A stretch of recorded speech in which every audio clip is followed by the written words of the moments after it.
High, আসসালামু আলাইকুম। আপনারা কি জানেন পটুয়াখালীতে প্রায় ১৪৪২ কোটি টাকা ব্যয়ে ৪১০ একর জমির উপরে এক বিশাল কর্মযজ্ঞ চলছে।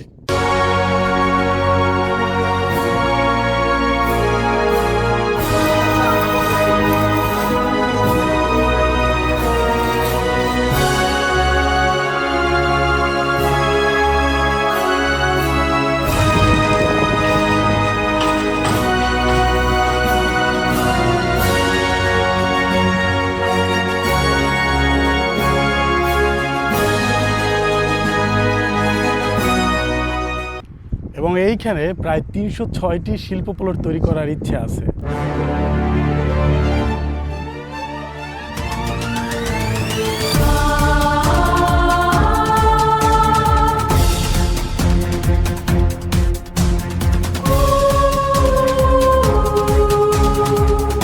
এবং মজার ব্যাপার হচ্ছে এইখানে যারা বিনিয়োগ করবে তাদের জন্য কুয়াকাটাতে একটা ইনভেস্টর ক্লাব তৈরি করার ইচ্ছে আছে। বুঝি না, মানে কেমন যেন একটা স্বপ্ন স্বপ্ন লাগতেছে।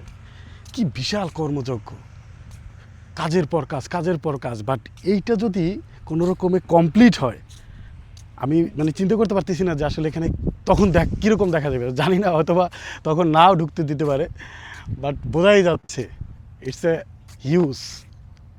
মন কাজ চলতেছে, মাটি রাখছে, মনে হয় কি পাহাড়ে উঠতেছি। ই আল্লাহ, আসেন আসেন দেখে যান যে কি চলতেছে।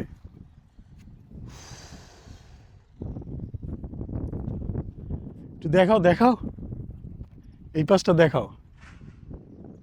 মানে ওই যে নীলা নীলা যে ঘরগুলো দেখতে পারতেছেন, ওই ঘরগুলো হয়েছে, আপনাদের ড্রোন শটে দেখাবো।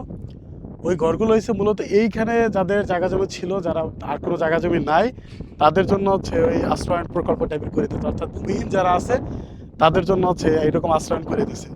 এর পাশাপাশি দেখেন প্রায় 1 2 3 4 5 তলা বিল্ডিংও আছে। ম্যাসিভ কাজ কারবার চলতেছে এইখানে।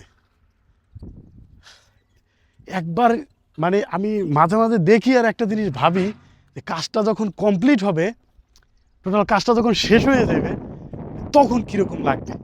যত দূর চোখ যায়, এদিকে দেন, চোখ দেন, শুধু কাজ চলতেছে আর কাজ চলতেছে।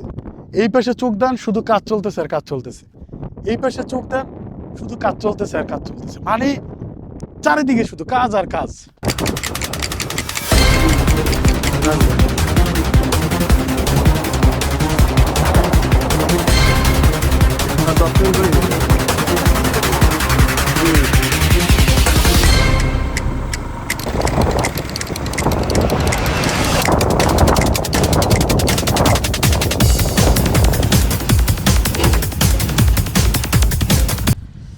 ভাই, পটুয়াখালী, আমতলী, বরগুনার মানুষজন যারা আছেন, কপাল খুলে গেছে আপনাদের।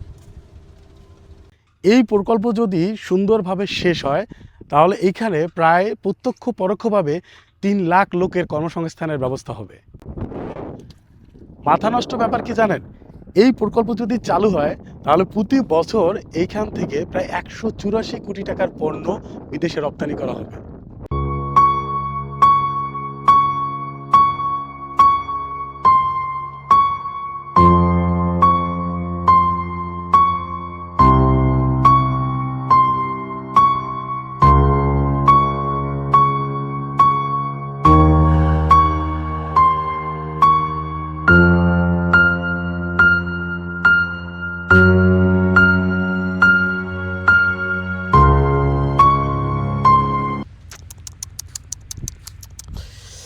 ভাই রে ভাই, পটুয়াখালী তথা দক্ষিণ অঞ্চল মানুষের এইভাবে ক্ষতি করার জন্য শেখ হাসিনার ফাঁসি চাই, ফাঁসি ফাঁসি ফাঁসি।